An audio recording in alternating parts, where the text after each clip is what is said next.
First of all, nataka nikuombe msamaha sana. Kwa sababu wewe ndio nimekupeleka kotini. Inakaa ni wewe ndio utakuwa kotini on Tuesday. So nataka nikuombe msamaha. Before nikuombe msamaha alafu nieleze kwa nini tunaenda kotini. Kwanza mnajua vizuri mimi huanza ibada na mawimbo za Kikristo. Kwa sababu I'm a very peaceful person and lately I really want to just apologize to everybody, but this specific apology goes to Nelly Noel and her family.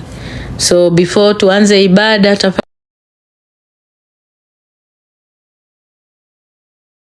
Hello guys, it's your girl Patience Status. Welcome and welcome back to my YouTube channel. If it's your first time here, make sure you hit the subscription box and put on the notification bell so that you don't forget any time I post a new video. Remember, I'm the queen of online gossip. So welcome to today's video. Don't forget to give it a like and leave a comment on the comment section. Is a topic that may make some people very upset. Dear TikTok, please protect this live. This live is going to talk about the politics in Kenya. It's going to talk about tribalism in Kenya. It's going to talk about culture in Kenya and the tribes in Kenya. Please protect this live because this live does not contain any form of harassment. It's important that we have conversations about tribalism in our country, Kenya. So please protect this live as it should be.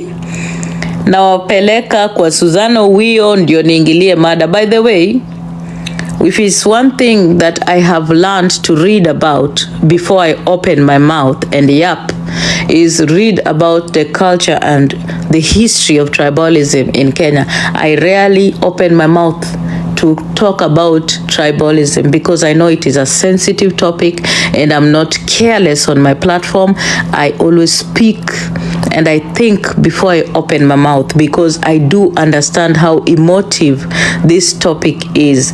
And I always say that before you open your mouth to talk about or even point fingers at a tribe and try to create autopsies about their character and who they are, you need to go and get some little lessons in history. Educate yourself. Now, ambianga hapa kwa hii platform, masomo ni kitu ya muhimu sana.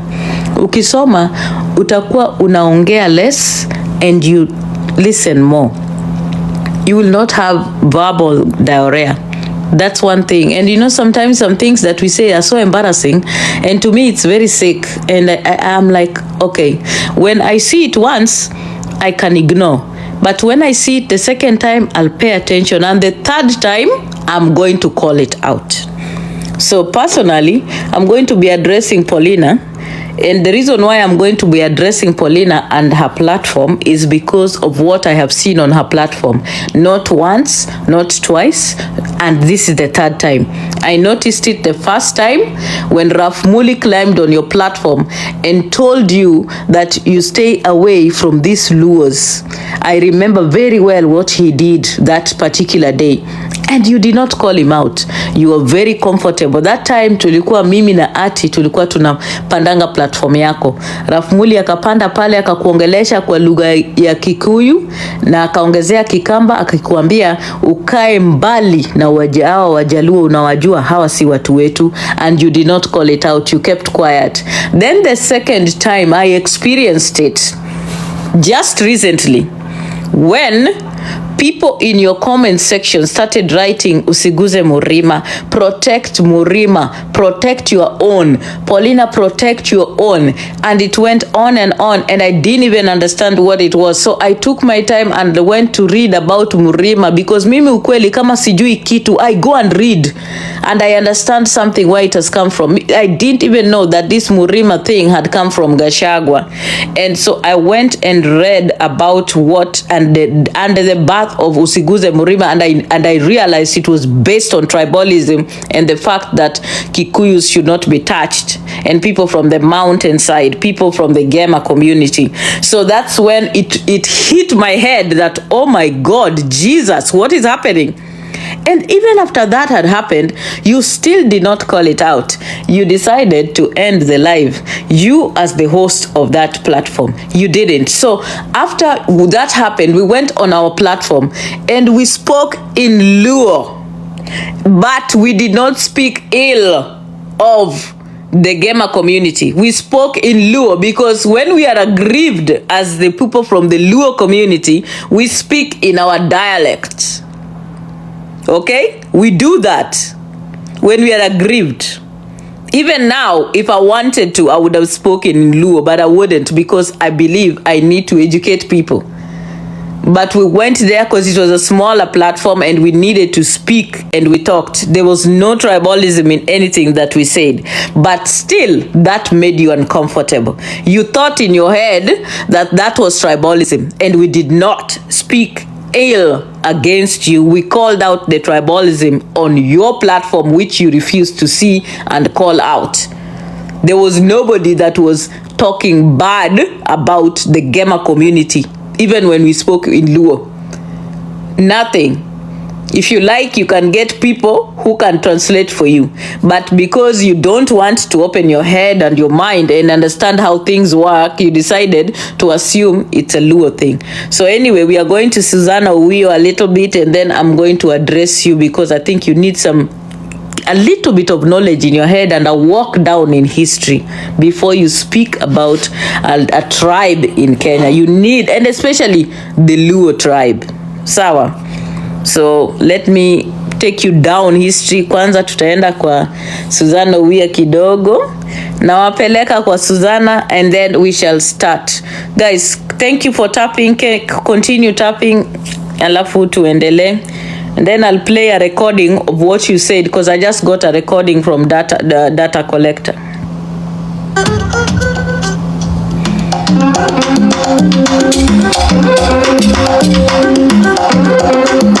Hi, Prima.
To talk about the Luo tribe in the way that you did today.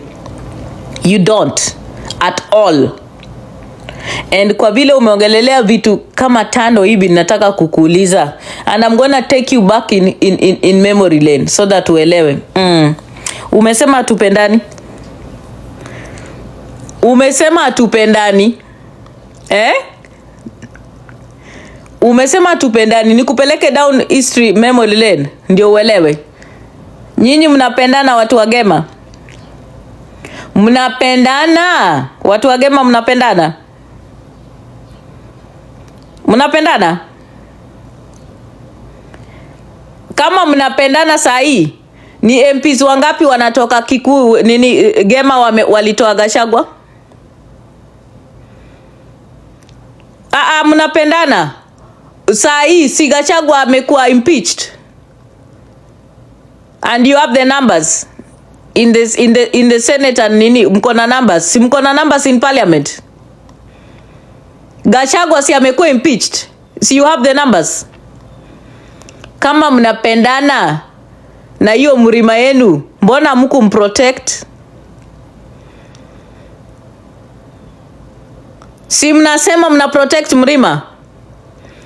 Mbona hamku protect Gachagua? You had the numbers. Nyinyi wote mwenye mlikuwa huko wagema, the majority ni watu wagema.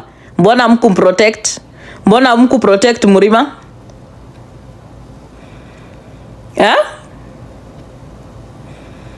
Tunarudi tu polepole tu, tunaenda polepole tukitoka. Hiyo ndio the first one. Kama mnapendana, kwanza nyinyi yenu ni was inatoka mpaka kwenu na mnaieneza kwa other tribes. Hiyo chuki yenu. Kama mnapendana, vile Uhuru Kenyatta aliendorse Raila Odinga, wangapi walimpigia kura? Wangapi walisupport Uhuru Kenyatta? Kama mnapendana, mnasema sisi tunachukiana, we hate our own. Nyinyi kama mnapendana, vile Uhuru Kenyatta alisema Raila Odinga ametosha, mlimwendos, mlimpigia kura. Wakikuyu wangapi walipigia Raila Odinga kura? Ati unasema ati we hate our own, ati tunajichukia, ati tuko na drama. Juzi hapa drama ya pasta mwenye alikuwa analala na wanawake wengi hapa, yenye ilikuwa pale kwa Sugar Chambi na Githaiga ndiye alikuja kumwaga hiyo chai, ilikuwa ni Wajaluo. Na kuuliza, hiyo drama ilikuwa hapa juzi ya watu kulalana mpaka sijui kwa magari, ilikuwa ni Wajaluo? Wajaluo walikuwa kwa hiyo drama? Hebu niambie.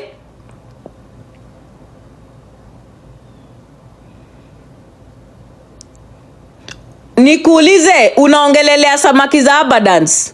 Mwakio ndiye alikuja hapa akasema eti samaki za abundance ni mbaya. Mwakio ni Mjaluo? Nimekuuliza, Mwakio ni Mjaluo?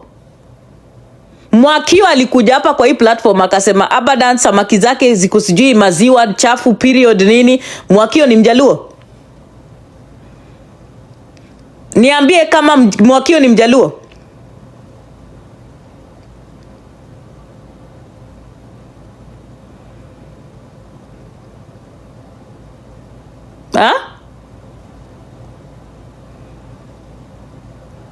Unasema tupendani, kwa hiyo platform yako ni Wakikuyu pekee ndio wanakusupport?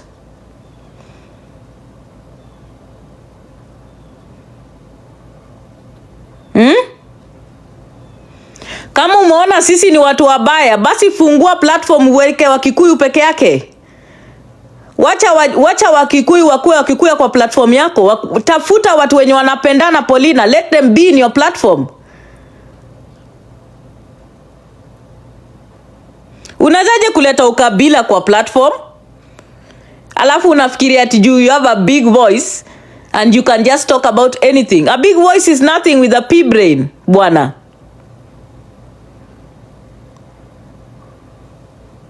Ati unasema ati unapenda. Unapenda nini? What do you like? Nani anapendana? Unasema mnapendana, enda pale enda. Kama Wakikuyu wanapendana, nimekuambia hapa, enda kwa jela. Enda kwa jela kwa statistics na data za Kenya. Uangalie Wakikuyu wangapi wameua Wakikuyu wenzao. Unataka tuongee ukweli? Ni Wakikuyu wangapi wameua Wakikuyu wenzao na wako kotini na wako jela, wafungwa wangapi ni Wajaluo wenye wameua Wajaluo wenzao? Tuambie hapa, nikuletee data. Let me tell you, do you want me to read you the statistics? Unasema mnapendana? Mnasema mnapendana. Mungiki ilianza wapi? Mungiki ilianza wapi? Mungiki wenyewe wanauana Wakikuyu kwa Wakikuyu. Wewe unasema nini wewe? Unasema nini? Mnasema unapendana, si Wakikuyu ndo wanakatanga mpaka mboro za wanaume hapa? Ama nadanganya? Kama nadanganya hapa comment section hebu mniandikie. Wakikuyu, wamama Wakikuyu si ndio wanakatanga mboro za wanaume? Wangapi wameenda jela juu ya kukata mboro za wanaume? Si ni Wakikuyu wenzenu mnakata ama?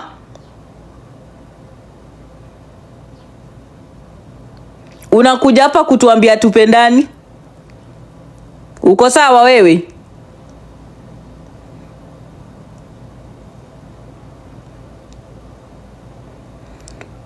Enda uangalie database ya prisoners records ya Kenya peke yake. Hata tafuta tu uende uangalie, enda tu uangalie tu database ya prisoners in Kenya. Uangalie. 70% of convicted criminals in Kenya ni Wakikuyu, wameibia Wakikuyu wenzao, na ni Wakikuyu wameua Wakikuyu wenzao. Unakuja hapa kuongelea nini wewe?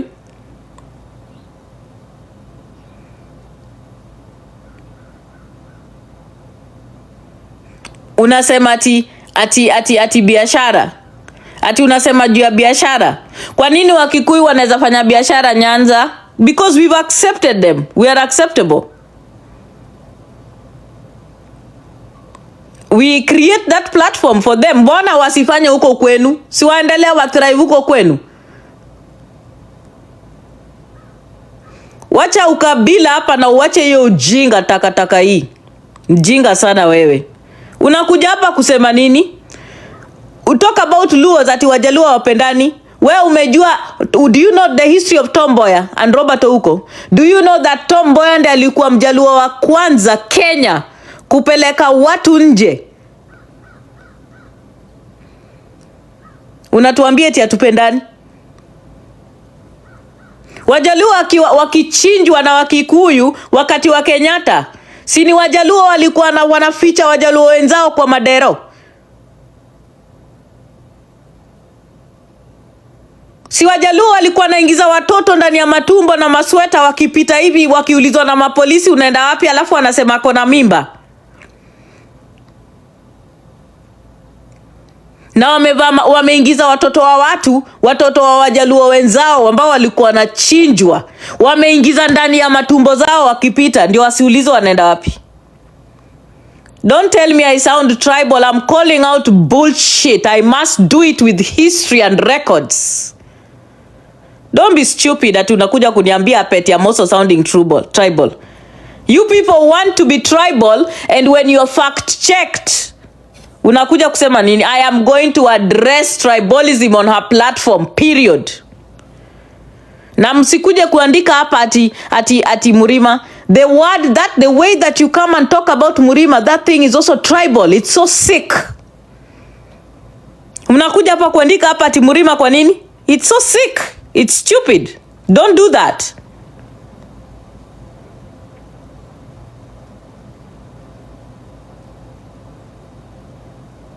Hapa America, the number of people that have been deported in big swamps ni Wakikuyu. Kwa nini? The last one juzi hapa yenye ilifanyika hapa, the biggest haste for 2018, ilikuwa ni Mkikuyu alikuwa ameuza Wakikuyu wenzao juu alikuwa anaoana hapa wakitengeneza na makaratasi. Ni Mkikuyu alishikwa akaambiwa, wewe ukitupatia information tutakusaidia, so that will give you amnesty.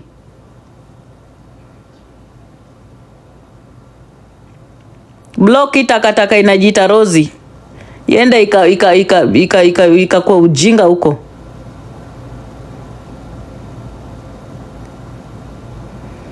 Pati mpaka ulikuwa unapatia na examples. Mimi nakupatia examples vile ulikuwa unapatia na examples hapa.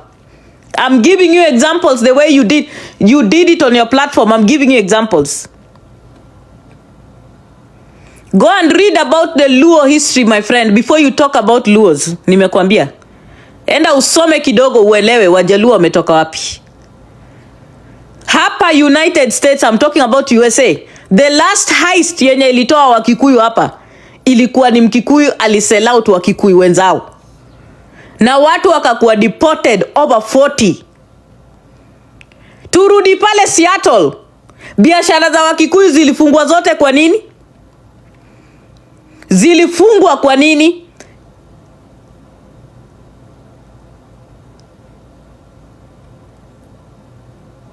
most of the group homes in Seattle na mabiashara na mahoteli zilifunguliwa na Wakikuyu. Zilifungwa kwa nini? Si ni Wakikuyu walikuwa wamechomelea Wakikuyu wenzao? Haya, turudi hapa tena kwa Wakenya hapa, turudi kwa ile group inaitwa Knads. Ilianzwa hapa na Wakikuyu. Sini Wakikuyu waliibia Wakenya na Wakikuyu wenzao hapa USA. Knads 1.3 billion Kenya shillings. Unasema nini? Unasema Wakikuyu ati wanachomelea Wakikuyu wenzao? Wanapendana, wanawaprotect. Walichukua pesa hadi kwa watu wenye hawana makaratasi in the name of a circle which does not exist. Na wakubwa wao wote walikuwa ni Wakikuyu. Yes, Kang'ethe wa Boston.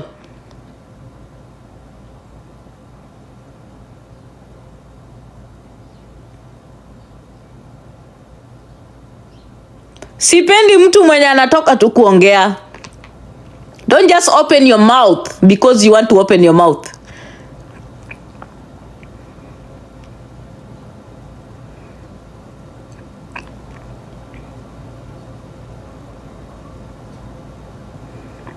Ati because ati uko na platform na uko na sauti, kitu inaku-excite, you can just yap and talk the way you want.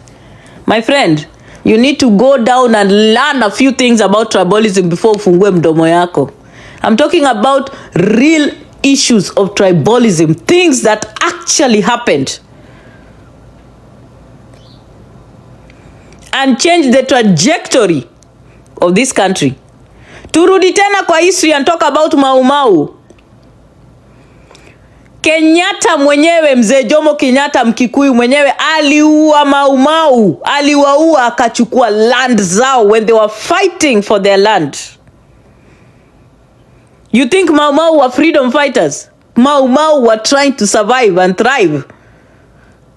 When Kenyatta sold them out to the colonizer, wakaingia msituni to save their lives because they were trying to protect their lands. Na waliuliwa na Jomo Kenyatta. Unafaa kusoma historia, my friend. Jomo Kenyatta alikuwa Mkikuyu na aliua Wakikuyu. Akina Bishop Muge waliuliwa na nani? Dedan Kimathi aliuliwa na nani? Alikuwa sold out na nani? Unatuongelesha hapa juu ati Wajaluo.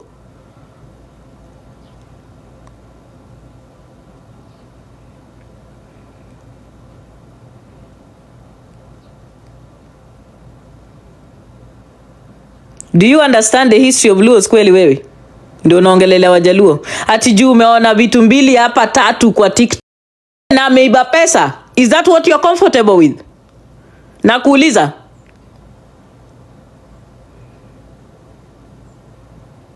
Kama uko tribalism, kama uko tribalistic, na kuuliza. Why didn't you call out tribalism when it happened on your platform? Mbona ulifunga live?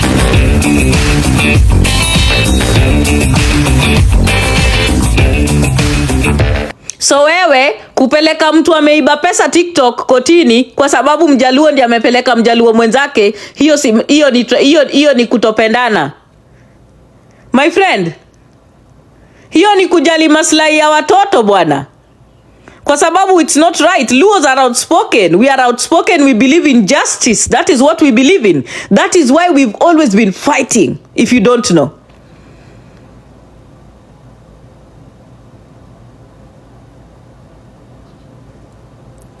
We believe in justice. And we fight. All our lives we've been fighting because that is what colonialists taught us, and that is what Murima taught us. Murima deprived us, especially us as Luos. We had been alienated by Murima and the gamer community. We've been stifled. And that stifling is what has given rise and birth to the spirit of fighting in the Luo community. Wewe unasema nini? Huelewi kwa nini sisi tuko na that fighting spirit? Ujui? Unatuongelelesha nini kuhusu mapenzi? Nyinyi wenyewe mko na mapenzi? Mko na mapenzi? Mko na mapenzi? Kama mko na mapenzi, Tomboya ako wapi? Tomboya aliuliwa na nani? Kama mko na mapenzi, Tomboya aliuliwa na nani? Si ni Mkikuyu aliua Tomboya? Mko na mapenzi? Bishop Muge aliuliwa na nani? Mko na mapenzi? Paul Karani na Peter wenye walikuwa university students, walikuwa Wakikuyu, waliuliwa na nani? Si Mkikuyu ndio aliwaua? Walifyatuliwa risasi live. JM Kariuki aliuliwa na nani? Si ni Mjaluo? Harituku, we Msumeno mzee, toka hapa mjinga, takataka, bloki takataka hapa, yende ikapanuke huko. Mnasema mko na mapenzi kati yenu. Hiyo mapenzi kwa kati yenu mnaikuanga tu nayo kati yenu, lakini haitoki ukienda kwa wengine. Hati you wanna talk about Luos wewe, and then you want to talk about my family ati ninanchomelea mtu biashara. Yes, that is my feud with my family. Saile alikuwa amekuja hapa, Saile Roy alikuja hapa kwa platform akinitusi, uliongelelea? Na kuuliza Paulina, Roy akinitusi hapa kwa platform, ulipanda platform yake ukamkataza? Uliongea juu ya Wajaluo hiyo time? Ulifungua live ukaongelelea Wajaluo hiyo time, ukasema Wajaluo nani, we Mjaluo Roy ufai kufanya hivi kwa Mjaluo mwenzako? Ulimwambia? Ulienda platform yake? Ulipanda popote ukamwambia? You are very happy. Mulikuwa very happy kila mahali. Ati now all of a sudden mnataka kujifanya you are concerned about her business. My friend, that is my family issue. It is my family feud, my friend. And I'm dealing with it as I can, because you have no business and you don't know anything about that family. You don't know anything about my family, Paulina. Haujui.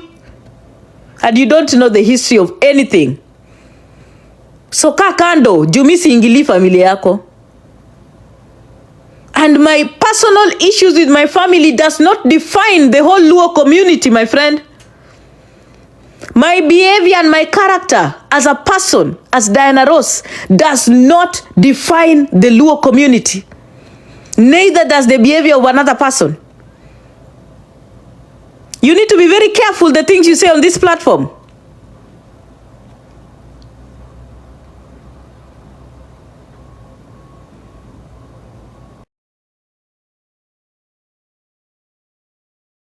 Up and label them in some type of way. Talk to people as individuals. Don't group people. Una group watu kwa nini? You are grouping people because you are tribal.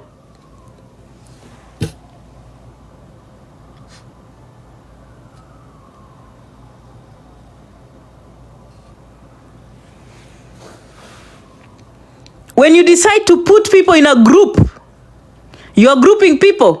Hata sahi ningependa hata mimi ningekuita muuaji, kwa sababu the statistics are clear. Most people wenye wako huko ndani ya jela wameua wenzao na wameua familia ni Wakikuyu. So ningekuaddress kama muuaji.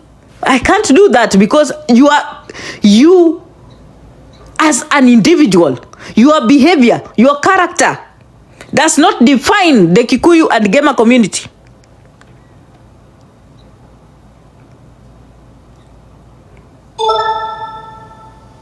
Yes, I know that Paulina, Gidaiga, Muiti, Sugar Chambi wako very tribal. I know. I have seen the tribalism in them in this platform. See it, na nakwambia, these are difficult conversations to have because most people don't want to call it out even when they see it.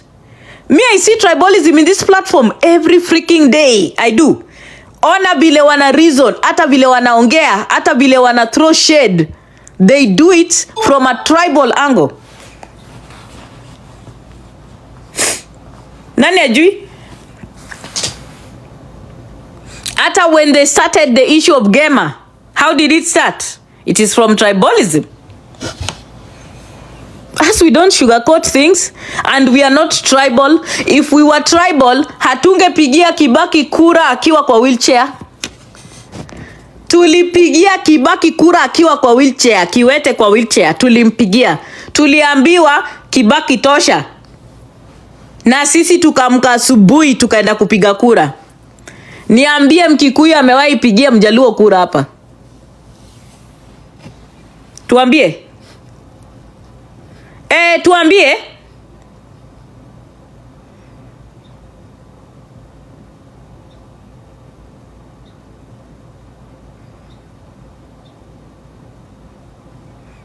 Ebu block your small boys association. You cannot open a platform and start talking about a tribe just because there are a few individuals that are doing some things on this platform. You cannot put everyone in the same basket. Mpaka watu kwa comment section yako wanaandika ati ndio maana wanaume Wajaluo hawaoi wanawake Wajaluo. Kwani Wakikuyu hawaoi Wajaluo? Wanaume wa Kikuyu hakuna Mjaluo, mwanamke Mjaluo ameolewa Kikuyu ni? Hebu mniambie. Are there no Luo women married in Gema? Mniambie, because I need to know. There are no Luo women married in Gema? It's the sickness of seeing how she allows people to spew that vitriol on her platform. Yani, that's the thing that makes me sick. Ako hapo, watu wanaongea vitu zenye ziko na chuki na ziko divisive, na ako hapo anaacha tu hizo vitu zinaendelea hapo without her calling it out. Rafmuli alipanaga platform ya huyu Paulina tukiwa huko na ati akamwambia chana na hao Wajaluo. Unajua hao watu si wetu. She said nothing. She didn't call it out. Juzi nikaona watu wake wanaandika hapo that tribal connotation because don't touch Murima. Murima is a tribal phrase. A tribal phrase that is grouping and keeping Kikuyus in a certain place where they should not be touched, they should not be talked about. But she was quiet. Alikuwa pale amenyamaza, anaona vile watu wanaandika hizo vitu.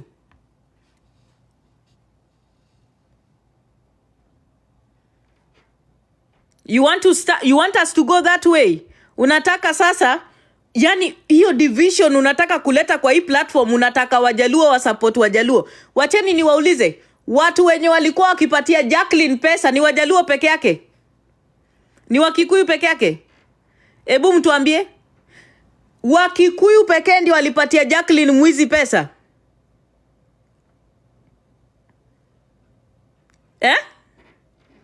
Na hata huyo nyako mwenye ameraise hapa more than 16-17 million alikuwa amepatiwa pesa na Wakikuyu peke yake?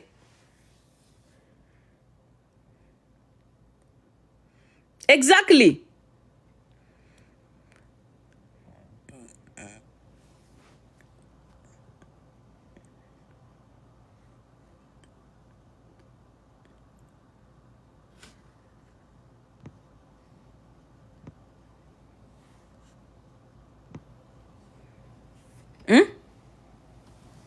Ati unakuja kutuambia vile tupendani. My friend, you don't know the history of Luos. You don't know. Luos have always loved and had the backs of each other. And even when we are pursuing justice, it's because we love each other and we love justice.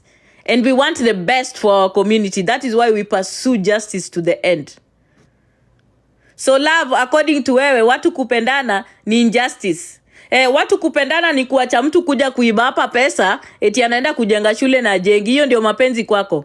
Watu kupendana ni mtu kukuja kwa platform kutusi mwenzake na kuchimbia mwenzake kichini chini na kupangia mwenzake kichini chini afanyiwe vibaya na adhalilishwe na asiende kotini, kwa sababu hiyo si mapenzi, si ndio? According to you. So according to you, sipendani na mtu kwa sababu ninafaa kuhug mtu anakuja kwa platform kunitusi juu ni Mjaluo mwenzetu, si ndio? Nafaa kukiss and hug mtu mwenye ako na kisu kwa kifua yake. Ndio kisu iniingie kwa roho. Ndio nionyeshe Paulina tunapendana.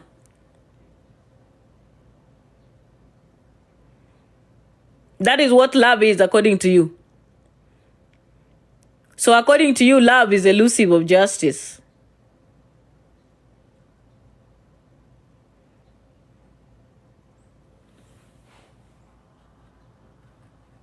It's elusive of justice.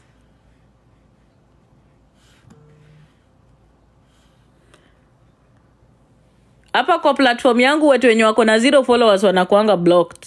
Anybody that has below 100 followers is usually blocked. Any pseudo, hata ukicomment kitu mzuri mbaya, as long as you have less than 100 followers, that's the rule and law on my platform. You don't get to sit here. Me, I don't want to associate with pseudos.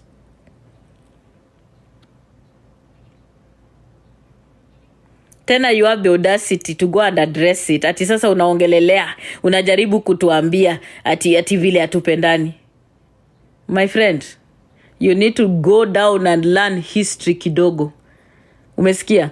Jielimishe kwa history. Na mimi sitakutusi, nataka uende ukasome ujielimishe. Na by the way, that tribal card that you are whipping, and we are heading into a place where our country is very volatile. You need to be very careful on your platform. We just impeached a vice president. We are going through a financial crisis in Kenya. There is so much that is changing in Kenya that we do not need to have any platform on this TikTok whipping a tribal card. This is the time for all Kenyans to come together and chart the way forward towards salvaging our country, because it's going down.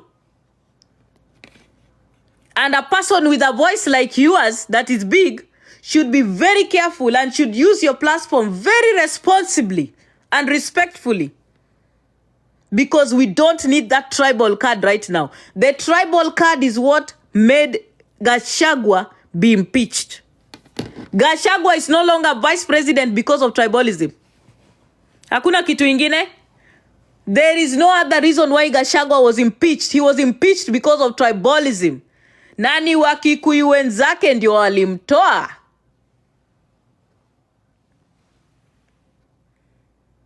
And that seed of tribalism that has been sown by our own legislature can now flow out here. And it has already started flowing. That is why you are seeing the gamer community using that tribal connotation of don't touch Murima. A very sick statement. So hata sisi tuanze kusema don't touch Omena, don't touch Mbuta, don't touch the lake. How would that sound? Hata sisi pia tuanzishe slogan tuseme don't touch the lake. Tutembee nayo hapa kwa platform tuseme usiguze Lake Victoria.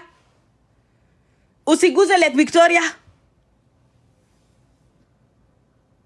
How do you exist in this platform kama tutakuwa tunatembea hivyo?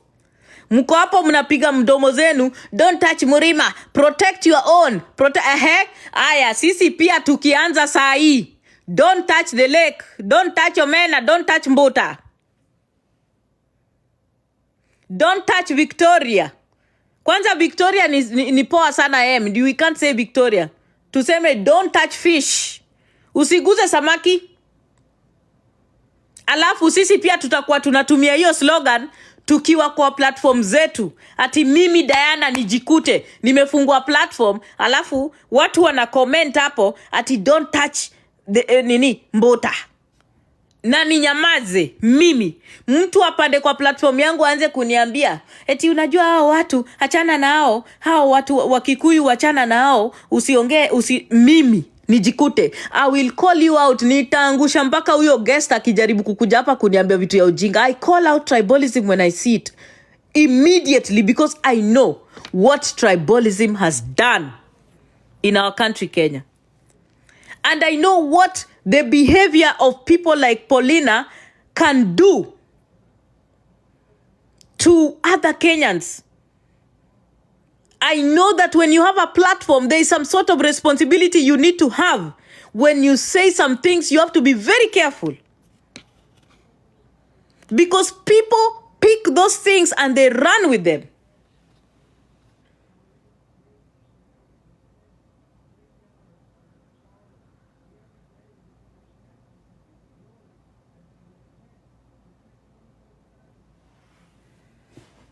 Ati unasema tulienda kuongea Kijaluo. We, nani alikuwa anakuongelelea? Tulikuwa tunaongelea vibaya. Sisi kama Wajaluo, when we are aggrieved, that was tribalism on your platform and we were aggrieved na tukashuka. Tukaenda kwa platform ingine ndogo kutalk about why that happened. And we said it was wrong for you to have done that.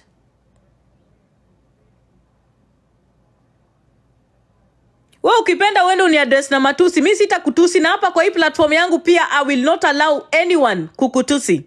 I am bigger than that. Hakuna comment ya hii platform utaona ikikutusi, na hakuna comment kwa hii platform itakuwa na tribalism juu yako. Despite the fact that you are tribal. And by the way, tribalism is not something that starts in one day. It is inborn. Tribalism ni chuki ambayo unazailiwa nayo. Tribalism is there inside of you. It lives in you. It just wakes up when the time is right.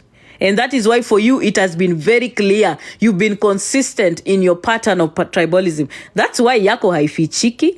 Inatokeanga tu. Yes, just like racism. And that is why I'm telling you that apology is null and void.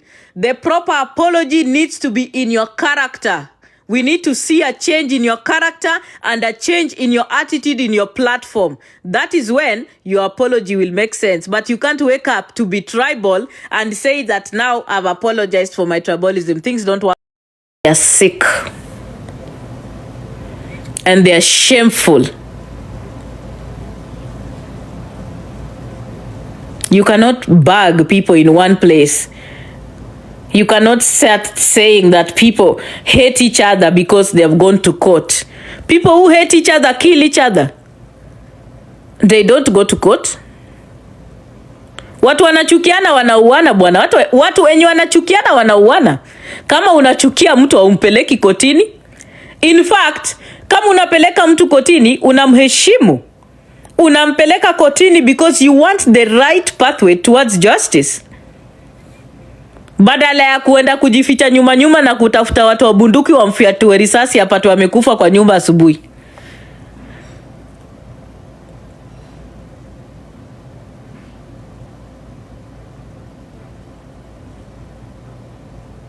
Huwezi ukaongea tukasema ati kupeleka mtu kotini is injustice, ati ni mbaya, ati atupendani. So wewe ulikuwa unataka Jacqueline aibe hapa pesa na sipelekwe kotini.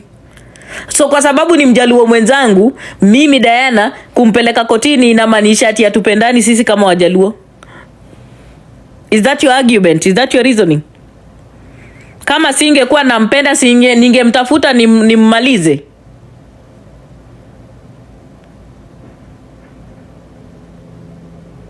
You can call out an individual on their character without bundling a whole tribe behind it. When something is bad, thank you JB, when something is bad, talk about that bad thing and talk about that individual without bundling.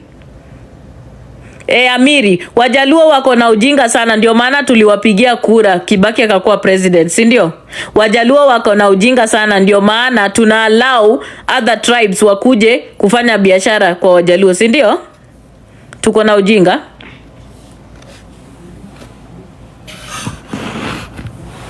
Atunakuja kusema Wajaluo.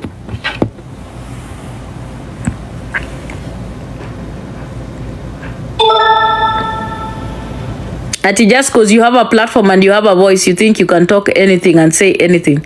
This issue of tribalism is very emotive. And I think as TikTokers, each and every person who holds a platform has every business and right to make sure that their platform endeavors not to be tribal and talk about tribalism, because tribalism is one of the poisons that has made us be where we are today. Tribalism saw us bury our mothers, our children. Tribalism saw us have our businesses burning. Tribalism saw us go to The Hague and lose over 3,000 people in Kenya. And it all started very slowly, and right now it's even gonna get worse because we are in the age of social media, where things spread fast and platforms are used irresponsible, just like Paulina is using her platform irresponsibly. If that is not nipped in the bud early enough, it's going to be sick.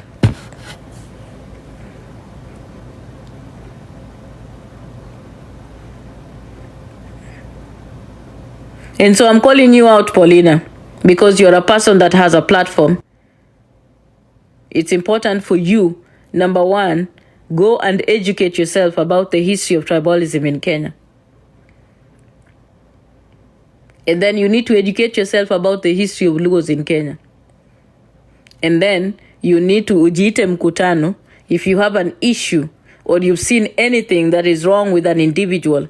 You need to call out that individual, call out their behavior, call out their character without bundling a whole tribe behind them.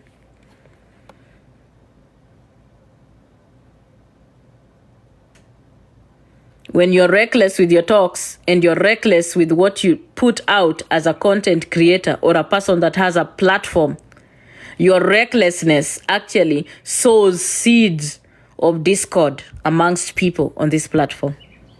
Stop sowing seeds of discord. Be responsible in what you say and what you do on your platform.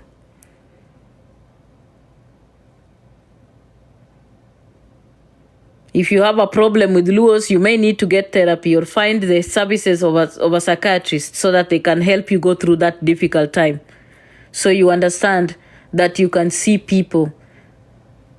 You see humans first before tribe. When you start looking at people and looking at Kenyans from the lenses of their tribe, you're lost. That is why when we are here and we are defending people and we are talking about things and we are calling out things, we call out everybody. We don't care about your tribe. We call out your character. We call out your theft. We call out your lies.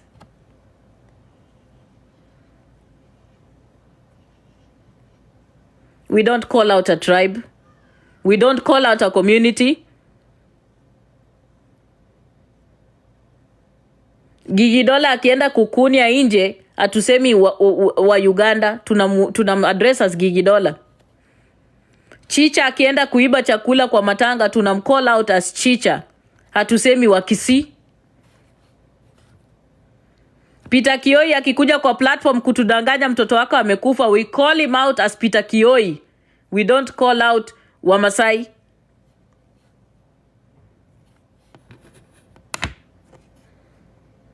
Nyako akikuja hapa kujifanya akona heart disease anaibia watu, we call out Nyako, we don't call out Wajaluo. Jacqueline akijikojolea kwa live, tuna call out Jacqueline. Atusemi Wajaluo walikojoa kwa live. Coin akiamua kukaa matako skunde kwa platform na kuweka matako yake moja juu na chuma katikati miezi 7 akijaribu kuibia Wakenya hapa, hatusemi Mkalenjin, tunasema Coin ni mwizi na metals kwa matako.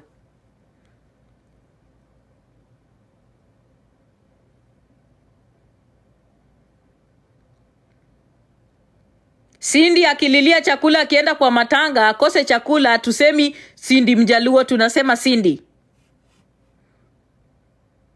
Henry Budoi akikuja hapa kulala kwa wheelchair, anadanganya ni mgonjwa, anakaa kwa wheelchair mchana usiku anaenda kwa gym, tunamcall out as Henry Budoi.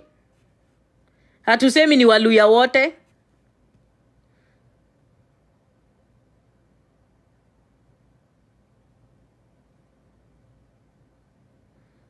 Mirabel akitusi wazazi wake, hatusemi Mirabel ni Mkikuyu, tunamcall out as Mirabel.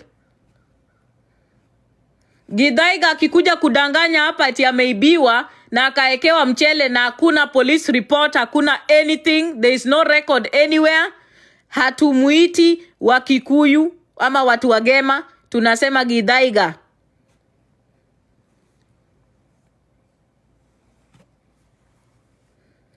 Winnie akikuja hapa kutudanganya ametembea mpaka India na nini na nini na nini, tuna deal na yeye kama Winnie.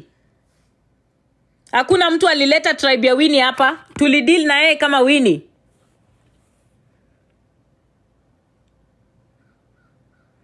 Roy akidanganya amebakwa mpaka akajipaka mafuta ya Nelly ya samaki, aliamka usiku akaenda akajiingiza kwa karai ya Nelly akajisokuka akajipaka na mafuta. Hakuna mtu alisema Wajaluo wamebakwa. Tulisema sisi, Roy alisema amebakwa and we called him out for that as Roy.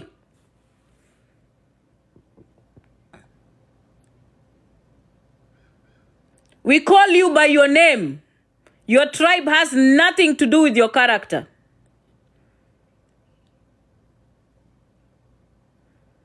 We call you by your name. It has nothing to do with where you come from. Zero at all.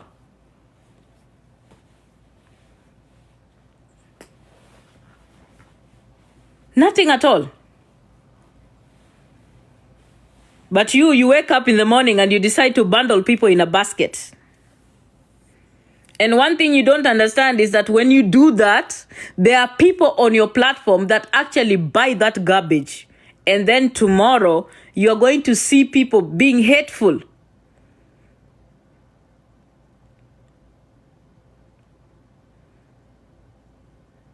No, we got to call out tribalism when we see it.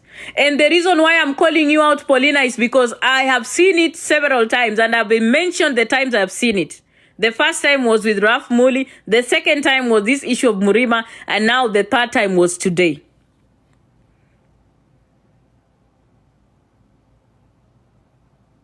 Wale mapastors wa Kikuyu walikuwa wanaenda kulala na wanawake na chai yao ikaletwa hapa.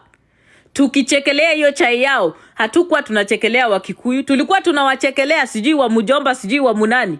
Tulikuwa tunawachekelea na majina yao. Tulikuwa tunawachekelea na majina yao. Hatukuwa tunaongelea. Hata sisi tulikuwa tunafuata hiyo chai. Na hiyo chai ilikuwa in Kikuyu language. Ama nadanganya guys. Hiyo chai ilikuwa iko recorded kwa recording imeandikwa nini, vitu mingi zilikuwa kwa Kikuyu. Na mimi sielewi Kikuyu, but bado nilifuata hiyo chai. Na nilikuwa naenda pale kwa Suga Chambia na translate hiyo chai. Nilikuwa pale, yani nilikuwa loyal. Nilikuwa loyal juu nilikuwa nafuatilia hiyo chai.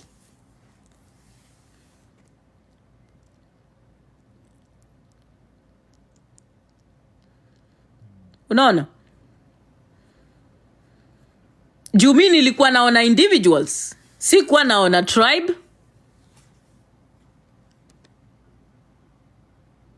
There's nobody that has ever thrived by being divisive, Paulina. Nobody has ever thrived by being divisive. Nobody has ever grown by creating acrimony and animosity. You are sowing seeds of discord on this platform, and you need to be called out. You are sowing seeds of discord. You are sowing seeds of hate in this platform, and you need to be called out. And that is why I'm calling you out. And I'm not gonna lie to you. I really don't care what you do. Hata ukipenda ufungue live ubweke upige kelele, I don't care. I'm calling you out because some of us understand very well what the seeds of discord can do and what the seeds of discord is capable of doing. Now that our country is in turmoil. Right now, Kenya is in turmoil. We just impeached a deputy president. We had another one installed. There is acrimony in the country. So you need to be very careful with the things that you say. Be very careful with what you say on your platform. when Kenyans are angry for change and Kenyans are angry with the status quo and Kenyans have just impeached a deputy president because of the same tribalism, you need to be very careful about what you say on your platform. And you need to be responsible for what you say on your platform. It's important that you do so. Haya, nimemaliza hiyo address.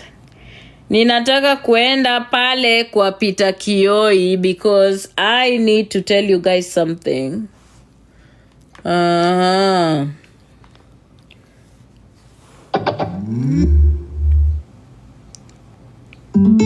Me, by the way, wacheni niwaambie, I don't care what anybody thinks about me on this platform. Me, I've never needed anybody's love on this platform, jamani. I haven't. And anytime you come to this platform and look for love from strangers, that's when you fail. You gotta be you.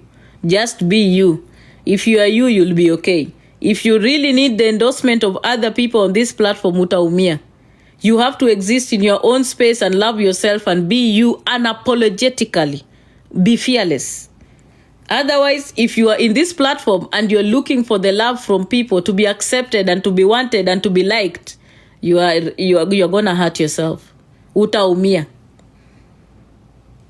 Utaumia sana. Utaumia. Acha tutafute wimbo yenye nafaa na huyo Peter Kioi.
Initially because you are protecting the mchangos, the theft.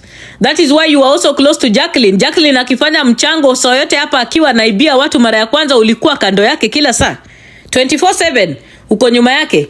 Nani hawajui hapa kwa hii platform? The group of cartels, people with no shame and are willing to do anything and everything to get money from people. Nani hakujui? It is your history. That is why we are questioning and calling you out. Your history is very clear hapa. Unajifanya tunakuja kupiga kifua. Well, what can you do? The most you can do ni matusi. Ni nini tena? Leta documents hapa kama unajiamini mtoto wako amekufa. Leta ndio utaona cha mtema kuni. Ujue sisi pia tumeshachunguza hata huyo Eve. Ujue tumeshachunguza mpaka huyo Eve. Tuko na details za kila kitu hapa. Usifikirie nikikuja hapa kuongea ninaongea bure. Mimi nangojea hizo documents zenu mkuje muupload. Ndio kitaumana ndio mtatambua. Shame on you people. Chicha na tumbo yake kubwa kama pipa ya gasoline eti nini na hizo macho zake za uwizi za cartelism eti anasema alienda kwa mochari na kuingia ndani ya mochari. We mwenye ulikuwa unaingia kwa unapiga mpaka selfie city mochari ati ulishinda kuingia kwa mochari pali mtoto mdogo wa 10 months zako. Chekesha. Unapimia watu hapa kichwa kwa platform. Ati nimeona nimsupport kwa sababu alipost. I saw that I should support him because he posted. Unafikiria tujui kazi yenu hapa? Kazi yenu nyinyi ndio mouthpiece. Mnakuja kuleta ujumbe, alafu watu wanaenda kutengeneza video wakijifanya wanashikana manywele na wako very cordial, my friend. Who has ever seen Peter Kioi talking about a child here? Nani? Mtoto wa miezi 10. Nani? Tuonyesheni hapa. Ati you are saying anything for your children. But if you choose to keep your children secret, my friend, deal with their death also secretly. Si ulikuwa na feature? Mimi nimekuambia deadbeats do not need any airtime on this platform. Nobody should give you airtime. And the reason I'll call you a deadbeat is because you don't have any document with your name in it. That's why you are a deadbeat. Deadbeats are never put on birth certificates, guys. A woman would gladly put the father of her child on the birth certificate when they love that man and when that man is present during their pregnancy, period. The reason why your name is not in that birth certificate is because you are not a responsible man. That's all. So if you are not responsible and you are not accepted by the mother of your child to the extent that you would have put your name on that birth certificate, my friend, kanyaga mbali uende, uacha kutupigia kelele. Kwenda huko na hizo bisanga zako. Hakuna mtoto wako amekufa, nimekuambia. Hakuna hata moja. Hakuna. Huyu msichana Evelyn utapata ni mtu mlikuwa mnatongozana tu naye hapa kwa TikTok. Alafu that's it. So ukasikia mtoto wake maybe amekufa ukasema sasa wacha nipate pesa. Because hauna pesa sahi. Ati ulikuwa mahali nilisikia ukisema recording. Ati uliwahi kushikwa. Ati a company accused you falsely and they paid you back. Peter Kioi, there is no record of that in the Kenyan judiciary. Zero. You are a liar and a blatant liar. Hakuna record yoyote ya kesi ulikuwa nayo na company yenye likulipa. Hakuna hata moja. Ulienda kwa jela gani? Tuone. Uliingia kwa jela gani ukafungwa miaka 2? And it was which year? Na hiyo company inaitwa aje? Ndio maana kila saa uko na story ya Chira kwa mdomo yako because that's the only way that you feel bad about. Yani haukupata mboka na kifo ya Chira. Ndio maana bado inakuuma because kifo ya Chira ili block cartels. Cartels hawakukuwa na nafasi ya kufanya mchango na kutumia kifo yake. Bado inawauma mpaka leo. Nimekurudilia na nimekuambia hakuna mtoto wako amekufa. None. If you don't have your name on the birth certificate, period, you are not the father. Just go to hell, my friend. Go to hell. Enda ukaibia watu wenye wamekubali kuibiwa. Na nimekuambia and I'll call you out. Whether you like it or not. This is not about you mourning. This is about the truth, period. There is no child of yours that has died. The only way to identify if a child is yours is if your name is in the birth certificate and you signed the death notification. Ati mnaenda kujipanga kwa mochari. Yani mwe msichana hakuna hata relative wake hata moja alifika kwa morgue. Hata moja. Hakuna hata mtu mmoja alifika kwa mochari na ni wewe tu na Chicha. Familia ya watu watatu. The loving 3 family. Mama, papa and Uncle Chicha. Mama, papa, Uncle Chicha. Ati sasa you are the big wonderful family. My friend, mcheze kwingine. Umesikia? Alafu kuna wamama wajinga hapa wanawafuata. You brainwashed women here. They are following you like a fool. Wanawake wako hapa wamekosa akili, wajinga wapumbavu kabisa. Ati wanakufuata hapo ati we'll support you will support a thief. That is what you are supporting. Mwizi tu. Mwizi wa kawaida tu hapa TikTok. Hakuna kazi Peter Kioi anafanyanga. Kazi yake anakulanga kwa michango na kudanganya watu hapa. Aliingia kwa nani? Ule mbaba mwenye alikuwa na kansa, hii machango zingine, akajaribu juzi hapa amejaribu mpaka siasa, akajaribu mpaka Morara, kuingia kwa sakoli ya Morara. By the way, Morara, let me warn you. Na ujue, mimi personally as Diana, I will be holding a huge campaign. The next time nikuone na Peter Kioi, mimi mwenyewe Diana nitakuwa ninafanya campaign against you. Jua huwezi ukakuwa unafanya kazi na wezi na unajifanya ati unataka justice for Kenyans na pesa zimepotea Kenya. That's not gonna work. Kama umeamua kufanya kazi na Peter Kioi, na nimeona we pia sasa umeingia mboka, unauza t-shirt na kofia. Na nilisema we ni mtu wa mboka, and it has come to pass. Si nilisema ukomboka? Nilisema ukomboka. We Queen Eva, I don't care if he has been taking care of his son, my friend. Hiyo record ni yako na yeye. Umesikia? Sisi tumesema tunataka birth certificate. Period. Huwezi kuja hapa ukatuambia mtoto wako amekufa na una birth certificate iko na jina yako. Hiyo ni ujinga, hiyo ni upuzi bwana. Until you put a birth certificate with your name that you are the valid father, my friend. That is when I will apologize, and that is when I will see that ulikuwa kweli umefiwa. Without that, my friend, hauna mtoto mwenye amekufa. Hakuna.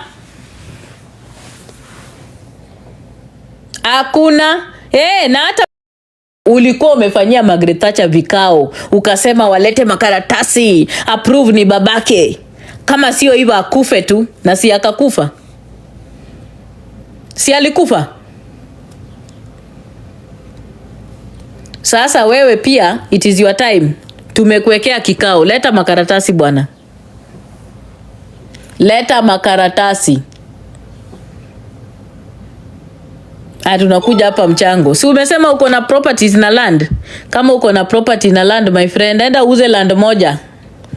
Uza land, uzike mtoto. Wacha kupigia watu hapa kelele. Na nimekuambia mimi I am on a very different level right now. Don't think utakuwa ukinitusi kwa hii platform na utusi vile umekuwa ukinitusi and you'll get away with it. Not this time. Right now niliwaambia niko prepared for each and every TikToker mwenye atafungua live kujaribu kunitusi. Ariamboka termeru guogni hama 2024. Ariamboka teru wuoru gi gondo chmeru guok.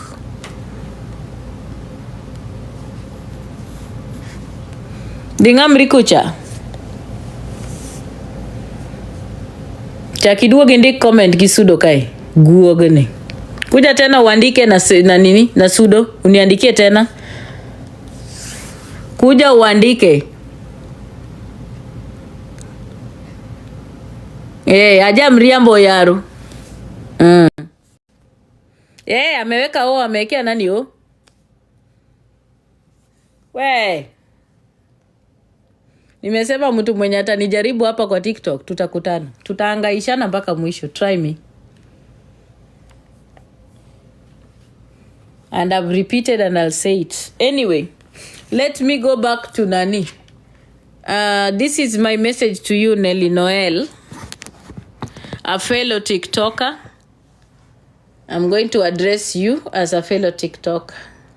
Let me send you a message. Niko na ujumbe wako hapa. Wapi ile kitu? Let me see.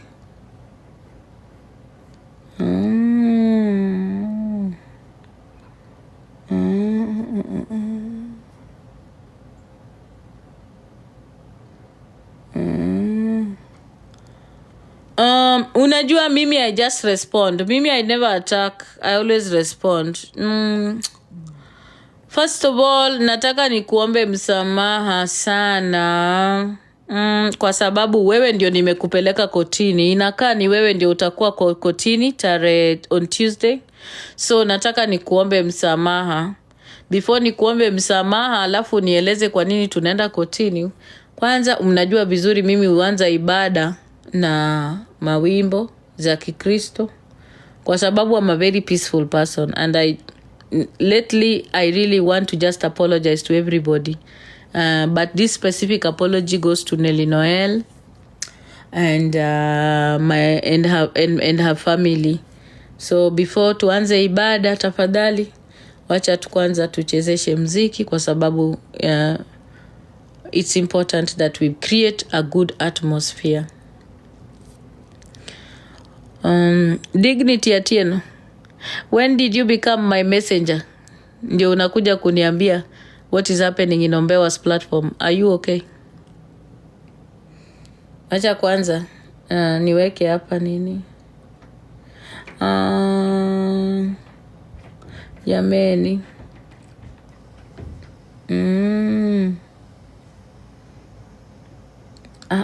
Wapi hiyo wimbo?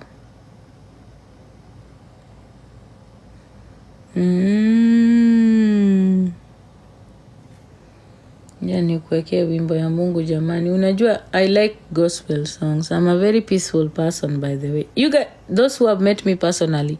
Wangapi hapa, ebu wenye wameni meet personally hapa ni wangapi? Who has ever met me personally on this platform? By the way, I've never asked that question.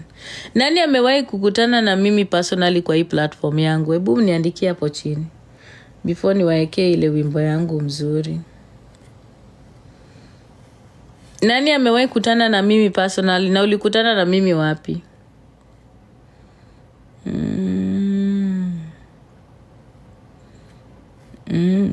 Kumbe wengi wenu hata hujakutana na mimi. Shinyaoyoma. Shinyaoyoma naye. Ati niweke meet and greet. Chekesha.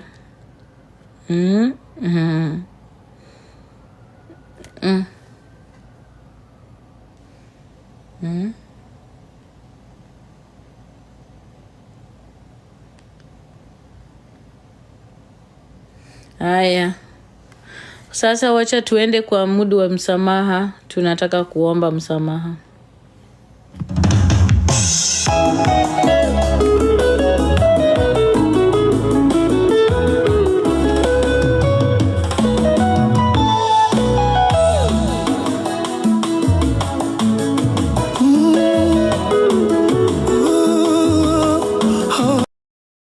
Phenomenon that is used a lot by people who are here when someone does something wrong to you. You remove whatever they did wrong to you, you forget it, you throw it away in the dustbin, and then you just you move with your life like these people didn't do anything to you, and then you smile with them, you laugh with them, even when they are planning your death, you just laugh with them. Even when they are harming you, you hug them. When they have knives on their chests, you hug them so that that knife can go in very well.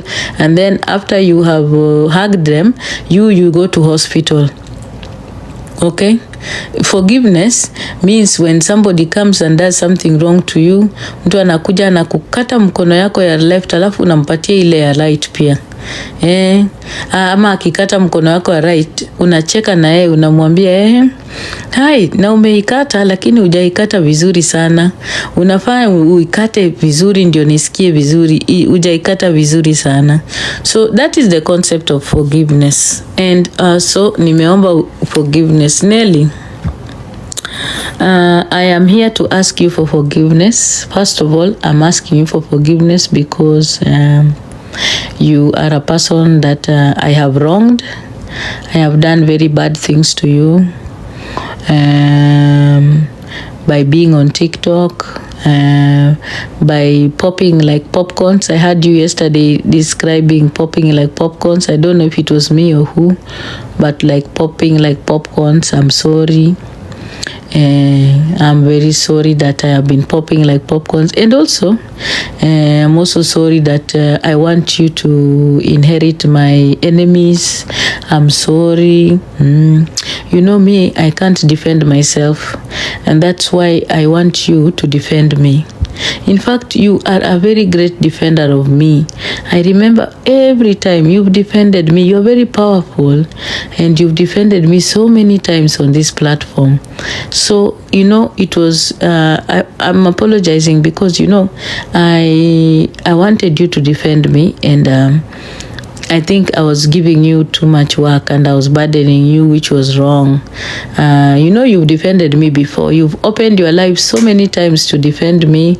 Even when I was being accused of raping Nikki, and you know very well that it did not happen. You opened a live and defended me. You said that I did not do it. It never happened. Also, when the issue with Anna came up about the debt, you defended me. You defended me by talking to Anna and telling her to go and talk to Ati so that they can come and expose me on social media. You've defended me so many times. Even when you planned and went to Nyako's platform and went and looked for the girl that used to work for me. You defended me. In fact, you've defended me in many instances, you know.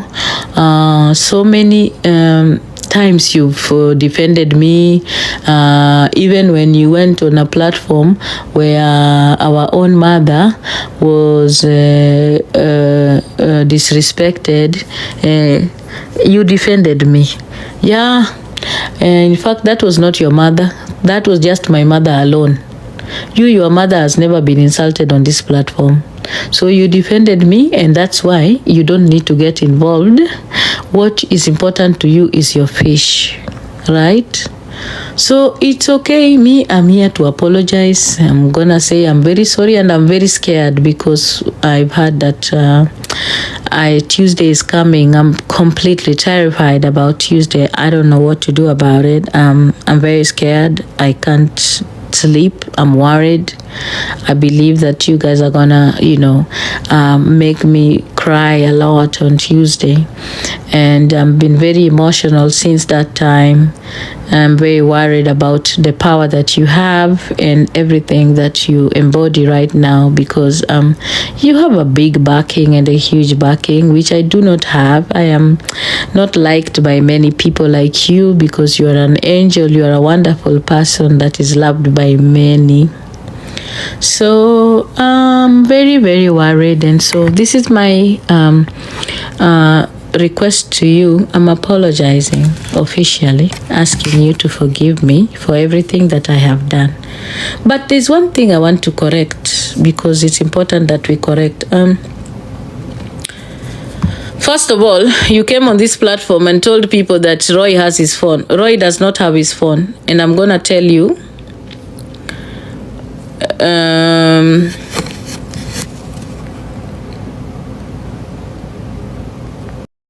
M-Kopa uko nayo. Kama uko na hiyo HVD mobile M-Kopa, ukuje uweke hapa kama unajiamini uko na hiyo simu yako, sawa? Kama uko nayo kuja uweke hapa, si mnajipiga kifua.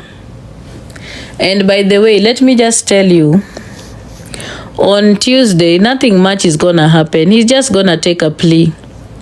Hakuna kitu, because I know you've never been in courts very well. Wacha tu nikufundishe ndio uelewe. Hakuna kitu utafanya Tuesday, na hakuna kitu unaweza kunielewesha wewe, sawa? Hakuna hata moja, because hata 20,000 ilikuwa cash bail kwa sababu mlishindwa ku raise 50,000. Kama ungekuwa na hiyo pesa, si ulipigiwa 50,000 police station na haukukuwa na hiyo pesa. You didn't have that money. In fact, the 20,000 ililipwa police station ni pesa yenye TikTokers walikuchangia. You didn't have that money. You did not have it. Karibu hata mimi nilipe hiyo cash bail because you didn't have it. You had to get money from TikTokers. Later on ndio umekuwa ukiinbox watu ukiwaambia vile mnataka kufanya hivi na hivi, na ukareceive pesa from other people, because tunajua vizuri ukomboka na story ya Roy. Nani ajui? And by the way, si wewe ndio nimekupeleka kotini, si wewe ndio nimekushika. Ungoje time yako ndio ukuje upige kifua, umesikia? Roy ndio nimepeleka kotini, si wewe. Tumeelewana? So for now, we piga tu kifua, fungua my lives upige kifua. And wacha ni ku make this clear to you. Hakukuwa nayo. She didn't have the money.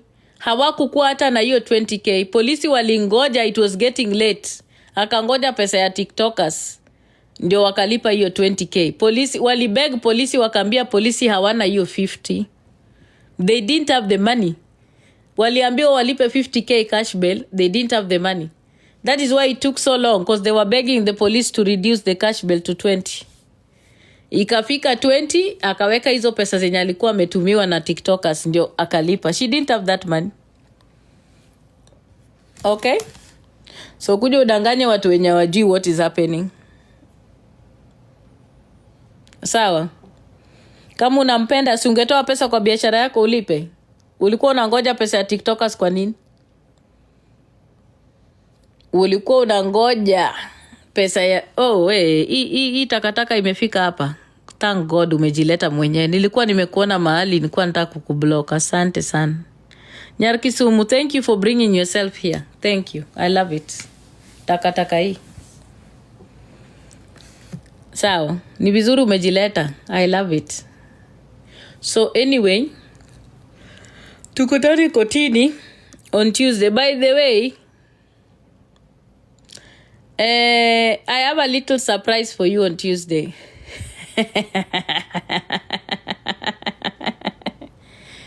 Ujivae vizuri. Sawa, kama inawezekana vaa longi pia. Ujivae vizuri please. Guys, kuna baridi Nairobi sahi. Hebu mniandikie hapo kwa comment section.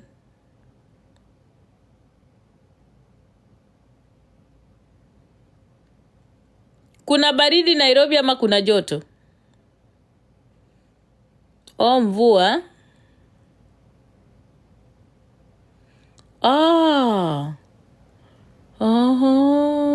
It's raining. Okay. Nani, beba mwavuli na jacket. Ukue warm. It's good for you. Na baridi kidogo. Okay sana, asante kwa kuniambia. Sikujua. Baridi kwa umbali. Sawa. Anyway. Kochue. Haya. Mimi nimemaliza, nimeshaomba msamaha. Tukutaneni on Tuesday. Sawa. Na kaupepo. Shiro amesema kuna kaupepo. Sawa. Mimi sina neno, nimemaliza kitu nilikuwa nataka kuja kusema kwa hii live. The main reason why I opened the live was about the Paulina issue of tribalism. Hiyo ndio maana nimefungua. And by the way guys, I'm okay having enemies on TikTok. Sina issue na kukuwa na enemies kwa TikTok. I'm very okay being alone on TikTok, kusimama peke yangu. Jana tulikuwa tunafaa kwenda kuchukua mtu mahali, lakini Subaru ilikuwa busy guys. So nafikiria next weekend tutamchukua. Alafu tutakwenda kwa number 3. So ni vile tu jana kulikuwa na gari ya polisi ilikuwa busy. Na mimi nataka wachukuliwe usiku kama wanalala. Usiku wa manane ndio mzuri. So this one in particular nataka atolewe kwa nyumba usiku mbele ya watoto wake.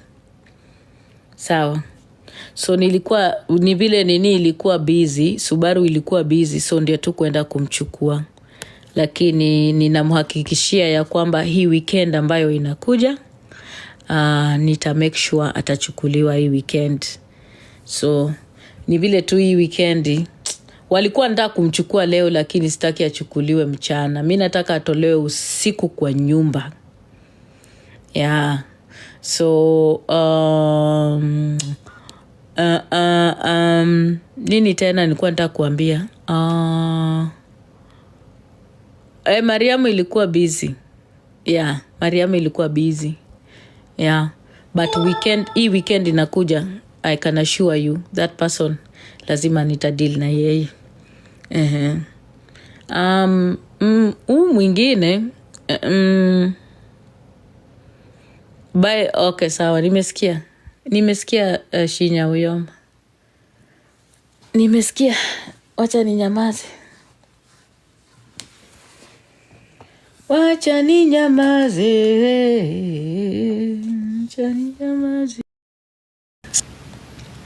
So biashara tutaharibu, mupende msipende, itaharibiwa yani vizuri kihalali. Yani the American way. Sawa. Kwa hivyo by the way, guys, we need to thank the people who posted the videos. Wololo, nimesahau aje. Let me thank them.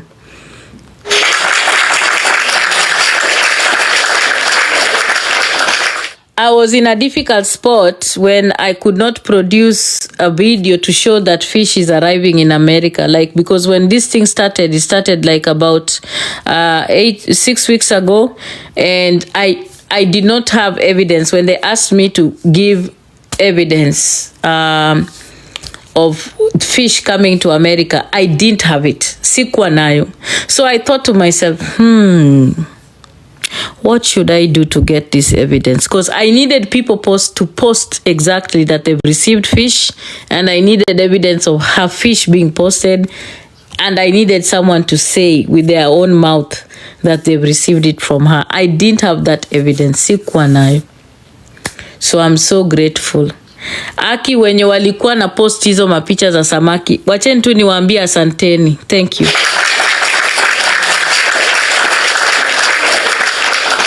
You made my work easier after I put up that post. I went live and told you guys mnionyeshe kama samaki imefika kweli.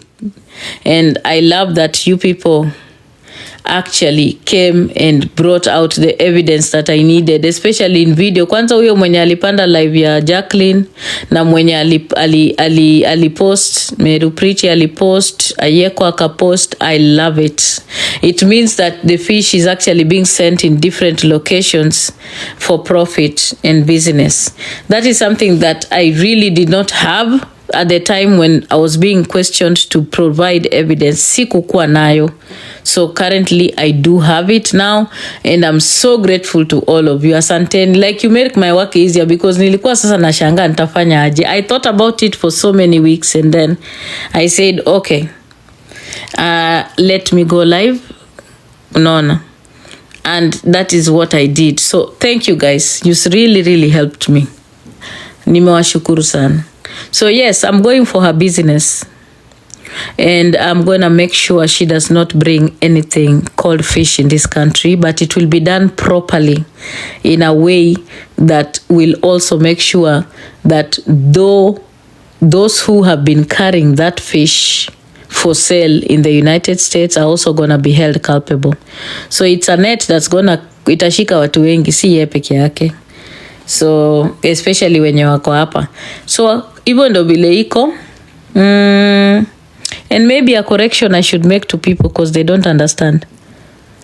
As a person that is traveling, as a passenger, you can carry as much luggage as you want, but nobody is allowed to carry anything to come and sell in the United States if you're not paying tax. That's the number one rule. And you're not supposed to carry any commodities and fish commodities, package them and sell them in the United States and earn profit from them if they have not been authorized by the United States government. Whether inakuja through your customers, whether it is coming through a friend, whether it is coming through an air hostess, whether it is coming through who, that is illegal business. So all I needed was that video, and I didn't have it. So I'm just glad I got the videos and I submitted them. When was it? Was it on... when was Wednesday? I think I submitted them on Wednesday. Yeah. So I am going for that business for sure, because she came for my business by sending someone to come and try and derogate me on this platform. She planned with Roy to come on Nyako's platform. So I'm going for her business. Sawa. Si samaki ilikuwa kwa Nelly Noel, atakuwa anauza locally but not internationally. Si mimi ndio umekuja kunipigia kifua. Let us compare the American dollar to the Kenyan shilling. And I'm making it clear she did not have the money to pay the cash bail. And that is why they had to negotiate with the police so that the cash bail was reduced to 20,000. They also did not have that 20,000. Hiyo 20,000 ni pesa ya TikTokers ndio ilichangisha. I'm making that record clear here. The cash bail was set at 50,000, and I was even called when they could not pay it. Karibu nilipe, nikasema takataka hizi siwezi lipia mtu takataka hiyo. And it was reduced to 20k. Ndio wakalipa na pesa za TikTokers zenye walitumiwa. Sawa. Tumeelewana? So wacha ni make that correction. The cash bail was 50k and they could not afford it. They didn't have the money. So it was reduced to 20k. Na hiyo 20k ilikuwa ni pesa ya TikTokers ililipa. Sawa. Aya, tuonaneni Tuesday, I guess. Let's meet in court. That is if there'll be anyone in that court anyway. Haya, kama mko na swali, mwenye ako na swali anaweza panda kuniuliza. Maybe today I can interact with a few of you. Panda mwenye ako na swali, tuma request, lakini sudo yote isijaribu kunitumia request.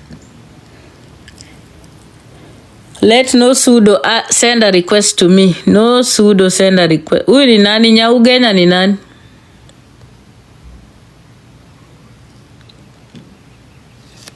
Masudo zisinitumie request tafadhali. Sudo zisonge na huko. Haya. Thank you guys and I will see you guys later. Wacha mimi sasa nishuke chini nipumzike. Thank you my moderators. Asanteni sana. And the gifters and the team tappers. Thank you. Kwaherini. Anastasia, did you send a request? Ati unasema ati Kodesh wa Mwashetani. Kodesh wa Mwashetani, you cannot climb my live. Your name alone huwezi panda live yangu. Enda ukatafute live za watu wenye mnacheza nao, sio mimi. So thank you so much for watching the video to the end. Remember to like, share, comment, and if you have not subscribed, please make sure you subscribe and put on the notification bell so that you know every time I post a new video. So guys, thank you. I'm gonna see you on my next video. Bye.